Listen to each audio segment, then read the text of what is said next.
Welcome to Highbiz News. My name is Suresh Kochatil. The academic calendar of many institutions has gone for a toss with this extended lockdown that we are seeing across the country. From schools to colleges to universities, everybody is in a turmoil. A lot of schools and colleges have switched over to online mode of teaching. But more importantly is the academic calendar and the rigor with which it is followed, and the exams that have to be conducted and the papers that have to be evaluated. We have with us today Dr. S. Pratap Reddy, Chairman, Dhruva College of Management, and an educationalist of repute, to speak about various issues involved with this current lockdown and how it impacts the education system. Welcome to the show, Dr. Pratap Reddy.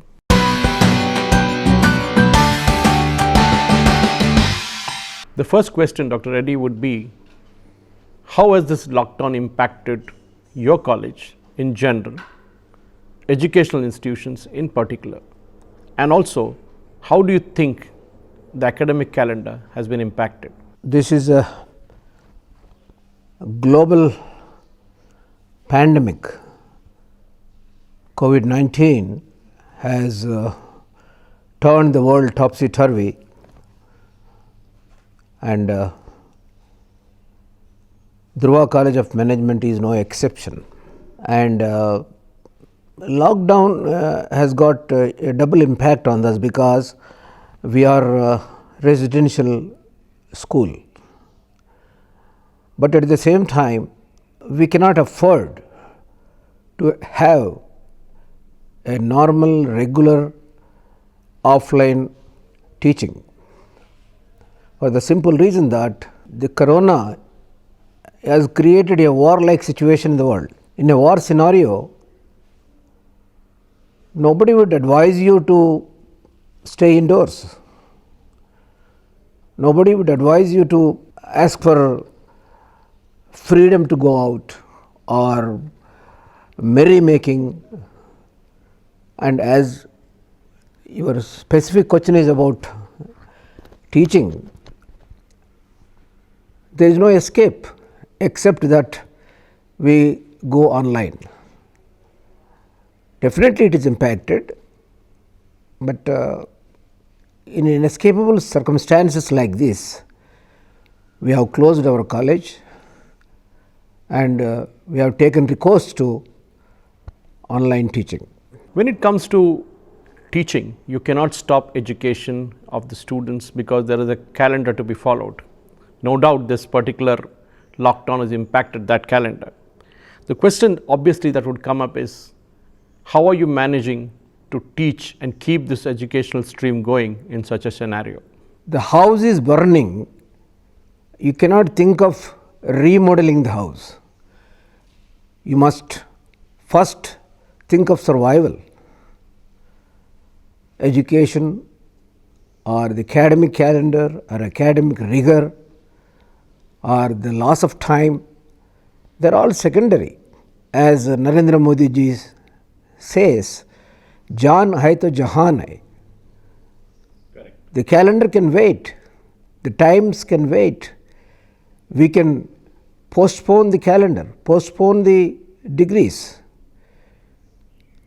You have to take care of your life first. That is the reason we have locked down and we have asked the students to stay home, whereby they can stay safe. But at the same time, from day one, we have started teaching the students online. And like it happens in regular offline teaching, not 100% attendance we have, about 70, 80, 90% we have. The same kind of situation is happening in online teaching also. Only the problem with online teaching is, we being believers in Gurukul style, a Gurukul concept of teaching, where a teacher brings his aura into the classroom, it is missing here. I am a strong believer of Guru-Shishya relationship. In a virtual world, in an online teaching process, the teacher's aura is missing. The intonation, the voice, the setting, the PPTs, everything is available, but the teacher's persona that is being perceived or seen or loved by the students is missing. But yet there is no other way because of the inescapable circumstances, because we have to follow social distancing and we have to stop contact from person to person. Only the recourse available is online teaching. And of course, as you rightly asked, academic calendar is disturbed. So what? Many a time the schedules are disturbed. After all, in management scenario, we have got to think of rescheduling, replanning, and this happens in any phenomenon, because there is always a gap in the lip and cup. The plans go haywire, especially in the war-like scenario, in the pandemic situation. We should not think of any time loss. We should think of saving the lives. And this happened several times. This happened probably during freedom struggle. This happened during partition. This happened during 1969 Telangana agitation, where I was part of that. I was incarcerated. And this happened in 2001 too, for several months. I heard that your college has also switched on to an online mode of teaching.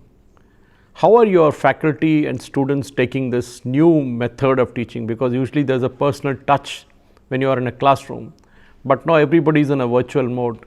How have they accepted this kind of teaching methodology? We lost an academic calendar. So what? I too could not get a job for 2 long years after graduation. So what?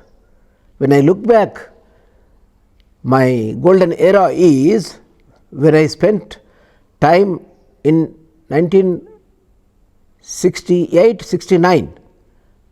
I was full-time agitator of Separate Telangana, and I never bothered about job. But at the same time, I was happy that I really worked for the independence of this country. The country I mean here is Telangana. I never regret that the loss of 2 years. This happens, and some, as statistics say, that 1720, 1820, 1920, 2020, there is always a kind of a halchal, kind of topsy-turvy situation, kind of pandemics, kind of whatever it is. This is a routine. Mother Nature definitely takes care of herself, and this happened. Let us not go into the roots or the reason where started, who started it, but we have to take care of ourselves, and we are following the regimen stipulated by Narendra Modi's government, and we are letter and spirit, we are following social distancing, stay home, stay safe, and as it happens in the normal course of teaching learning process, we are giving assignments, we are giving weekly tests, and not only that, even summer internship project. In another 1 week, we are going to complete the coursework of term 3, and immediately after that, they will go on summer internship project again online. We have requested many recruiters and those who are really gracious enough to accept our students, and our students are on summer internship project also. After 1 month, after 1 week, they will go whole hog about summer internship project again online. So that is our approach, and we don't care about loss of time or academic calendar, etc., etc. I am sorry, I don't give importance to academic calendar here. I only give importance to the lives of the individual students, lives of the humanity. And actually, as we rightly believe in Vasudhaiva Kutumbakam, we are concerned about the life of humanity on the face of earth. As an educationist, since you have been in this field for decades now, how do you think even a formal course like an engineering, which cannot be taught in an offline mode, which needs a hands-on approach, how do you think that will have an impact on the education system in engineering college, especially considering the fact that you were in JNTU for such a long time before you started Dhruva? That is a beautiful question. Like medicine, like engineering, the major portion of learning is real time. I am sorry, it cannot happen 100% online, please. Maybe there is technology, there is three-dimensional approach to teaching, but it can never replace real time teaching. These are the two courses where you have to have real time, and that will have to wait when the COVID-19 is a bit subsided, and yet it has to be recompensated later. Now, there is no via media solution to that. Luckily for us, management is quasi science, and it can be done, like it is happening now in internship projects. We are going online and we are able to do it. The question is now is what happens to the industry? Because let us not look at from the perspective of campus recruitment or anything of that sort, but in any industrial revolution or the other revolution that had followed, there were a lot of industries which died, lot of sectors which died a natural death. It is like the law of the jungle, only the fittest will survive. So in such a scenario, what is your reading of which kind of industries will survive and which kind of industries will disappear? Suresh, I am a different kind of person. Maybe I am traditional, or people accuse me a bit of a Dehati type. Old school of thought? Old school of thought. But if you take this 100 days of corona havoc, what do you see? There is no pollution, there is no traffic, there is no ozone layer depletion. The rivers are clean. Rivers are very clean. Everything is quiet, cozy and calm, like the good old days. Now, I ask you a reverse question.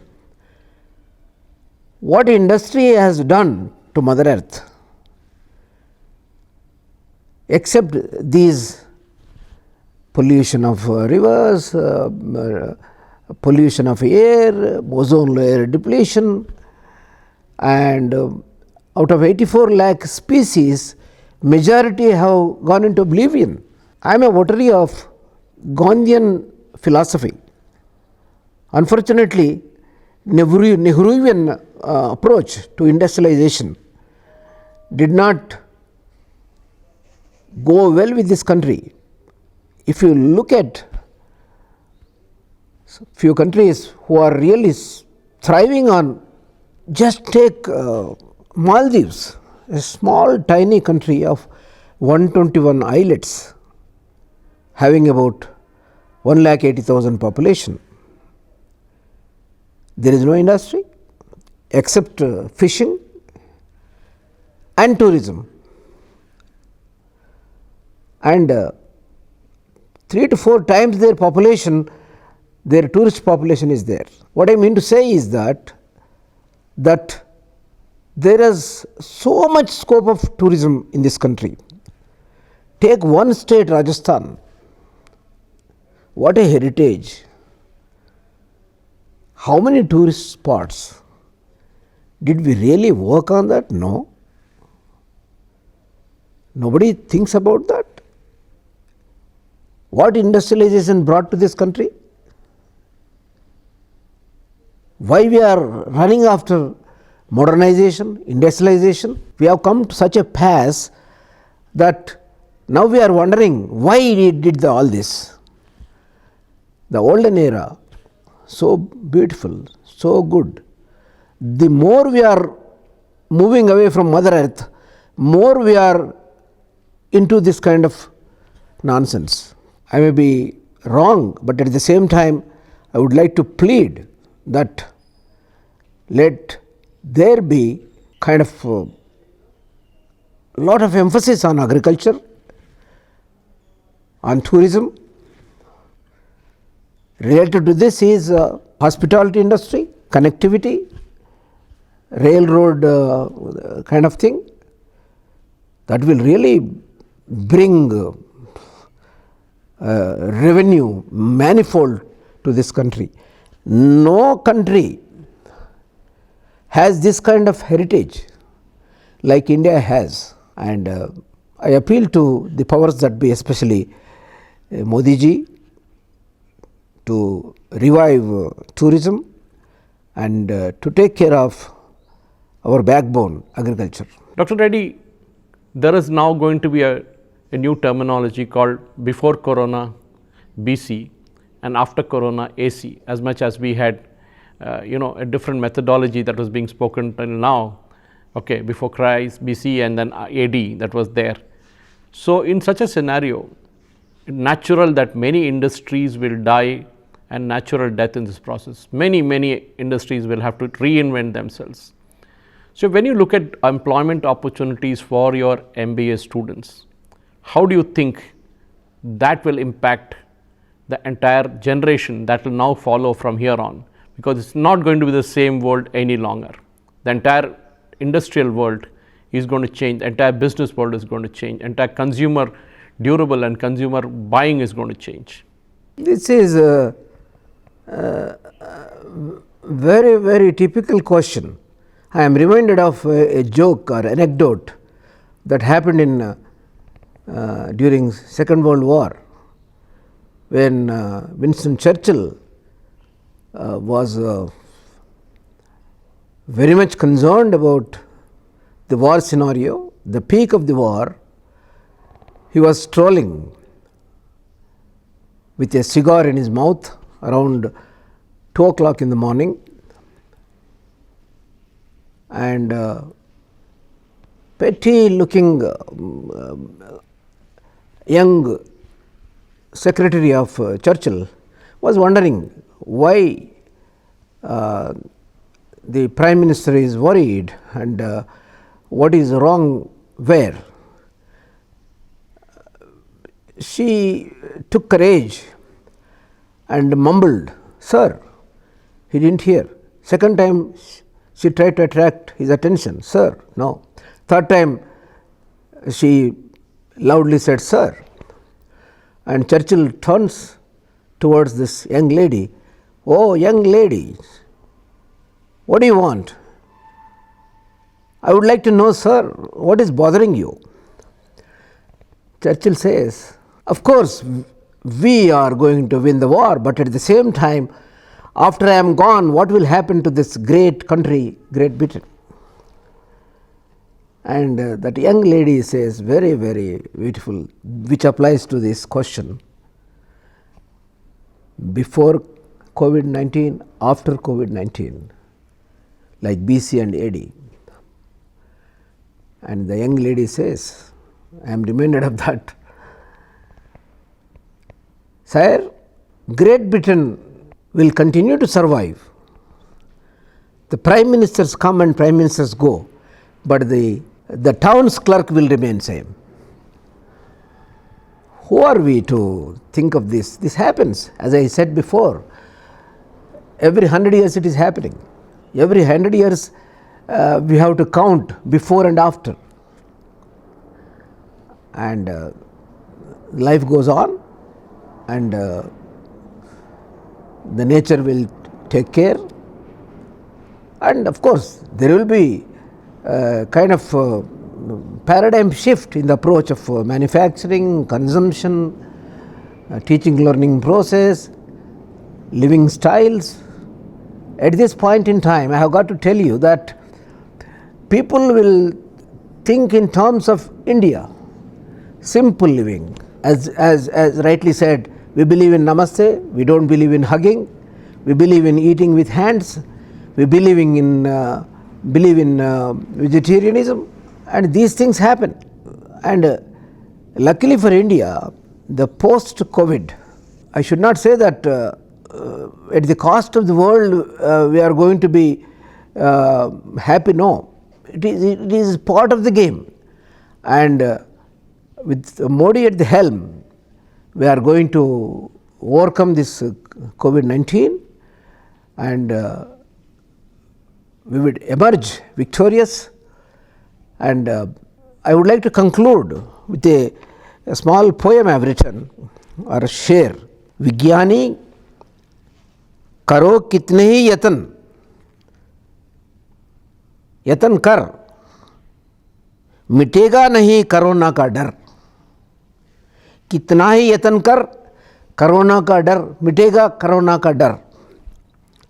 मरकज छोड़ो, मंदिर छोड़ो, मोदी और योगी के संग बढ़ो। दुनिया से हमेशा के लिए दूर होने से अच्छा है कि कुछ दिन हम लोगों से दूर हो जाएं। Stay home, stay safe, don't think of time loss. जान है तो जहान है, and I pray God to bless the entire humanity, and let we go back to the roots of the Mother Earth. Thank you. Dr. Reddy, thank you for speaking to us at HiBiz News. It's been a pleasure to understand from you the various aspects of this present scenario and how it would impact the education system. Thank you very much for speaking to us at HiBiz News. This is Suresh Kochatal here signing off. Thank you for watching.